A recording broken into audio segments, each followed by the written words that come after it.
या बारसकरला आम्ही कधी बघितलंच नाही. व चोर येतो कोण शरद पवार, आम्ही शरद पवारला ओळखत नाही. अख्ख्या महाराष्ट्रात मराठ्यांचं वाटोळ केलं असेल तर हे शरद पवारने केलं. सरकारने मुद्दाम हा कपटीपणा चालवलेला आहे आणि हे कपटी राजकारण फक्त देवेंद्र फडणवीस करतोय. अजित पवार आणि एकनाथ शिंदे सरळ सरळ बांगड्या घालून बसलेले आहेत.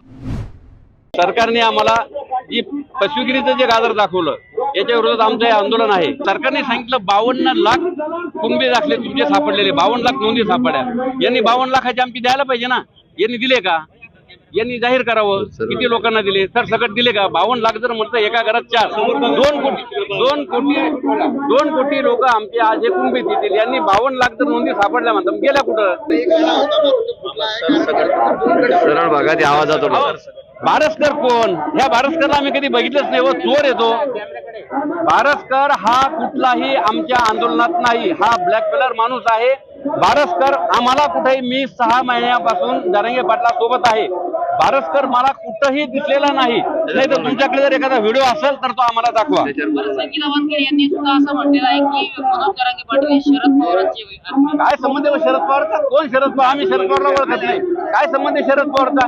शरद पवारनं तर पूर्ण मराठ्याचं वाटोळ केलं आणि आम्ही शरद पवारच्या नावावर आम्ही एवढं अख्खा महाराष्ट्र बंद करणार आहे का? अख्खा महाराष्ट्र गाजवणार आहे का?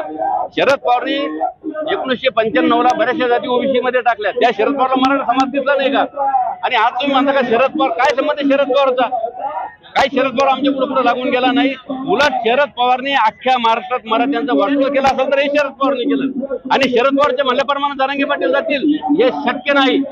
माझ्याकडे जरांगे पाटलांचा एक पुरावा आहे. जरांगे पाटील जर माणूस हा बेमान असता, मागच्या वेळेस 40 लोकांना जरांगे पाटलांनी 10-10 लाख रुपये मराठा समाजासाठी लोकांनी आत्महत्या केली. त्या लोकांना 10-10 लाख रुपये जरांगे पाटलांनी मिळवून दिले. ज्या पिरियडला जिल्हा अधिकारी कार्यालयात जरांगे पाटलाला चालता येत नव्हतं, चेअरवर बसून आणलं.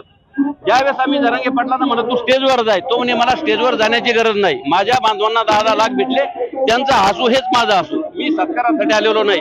आणि या माणसाला काय घेणे ना, तो काय कोणी बरळतं काय बरळतं, ह्या कोण बरळतं आम्हाला याची काय घेणं त्यांना. मुळात जे 10% रिझर्वेशन सरकारने दिलेलं आहे, याआधी पण सरकारने 2 वेळेस तसं आरक्षण दिलेलं आहे.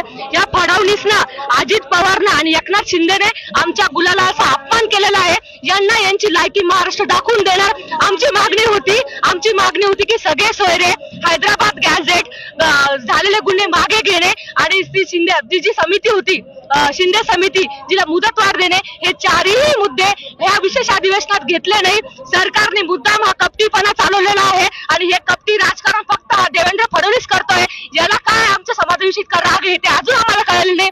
त्यात अजित पवार आणि एकनाथ शिंदे सरळ सरळ बांगड्या घालून बसलेले आहेत आणि यांनी बांगड्या घालून घरातच बसवावं आणि आता मराठा समाजांना निवडणुकीत दाखवून देणार. कारण 10% रिझर्वेशन हे कुठल्याही कोर्टात टिकणार नाहीये आणि हे त्यांना रिझर्वेशन द्यायचं ना, तर माझी एकनाथ शिंदेना आणि फडणवीसांना एकच मागणी आहे की दिल्लीत जा, दिल्लीत तुम्ही पाठपुरावा करा, घटना दुरुस्ती करून आरक्षण द्या आम्हाला. आमचा आता खेळ करू नका, नाही तर तुम्हाला महाराष्ट्रात फिरणं मुश्किल होणार आहे. तुम्हाला असं म्हणायचं बाबा की राज्याचे मुख्यमंत्री आणि उपमुख्यमंत्री अजित पवार हे बाबा देवेंद्र फडणवीस यांच्या दबावाखाली काम करतात म्हणून? हे देवेंद्र फडणवीसांची कडपुतली झालेले आहे. यांचा कुठलाही निर्णय चालत नाही तिथे. फडणवीस जसा म्हणेल तसंच एकनाथ शिंदे आणि अजित पवार ऐकतात. आता आम्ही ठरवलेलं आहे, गरजवंत गरीब मराठा हा आता प्रस्थापितांना पण जागेवर राहू देणार नाही, त्यांनाही गावात फिरू देणार नाही. निवडणुकीतलं चित्र अगदी वेगळं असणार आहे. प्रस्थापित आम्ही घरी बसवणार आहे, मग ते आमच्या जातीचे असो किंवा इतर असो. आम्हाला जर त्यांनी ज्या समाजाने न्याय दिला किंवा ज्या राजकारण्याने न्याय दिला, आम्ही पूर्ण ताकदीनिशी त्याच्या पाठीशी उभा राहू. पण आमच्या गुलालाचा अपमान करणार हे तिघाडी सरकार, अजित पवार, फडणवीस आणि एकनाथ शिंदे यांना घरी बसवल्याशिवाय आम्ही राहणार नाहीये. आज आम्ही मनोजदादा जरांगे यांचे सांगून शांततेत आंदोलन करणार आहोत आणि उद्याची जी मीटिंग बोलवली आहे जरांगे पाटलांनी, उद्याच्या मीटिंग मध्ये पुढील दिशा ठरवली जाईल. जर अजूनही योग्य जर निर्णय घेण्यात न आला तर आम्ही सर्व मराठी आमदार, खासदार आणि मुख्यमंत्री असतील, देवेंद्र फडणवीस असतील, आम्ही सगळ्यांचं बाहेर निघणं मुश्किल करून टाकू. 10% आरक्षण सुद्धा मराठा समाजाला दिलेलं एक गाजर आहे. कारण की वाशीच्या सभेमध्ये मराठ्याने गुलाल उधळला, पण सर्व पक्षीय नेत्याने विधिमंडळाच्या विशेष अधिवेशनामध्ये त्या गुलालाची, वाशीत उधळलेल्या गुलालाची काशी केली आणि मराठ्याला 10% न टिकणार आरक्षण दिलं. त्या विरोधामध्ये महाराष्ट्रभर येत्या काळामध्ये उद्रेक बघायला भेटेल, एवढं ज्या निमित्ताने मी सांगू इच्छितो.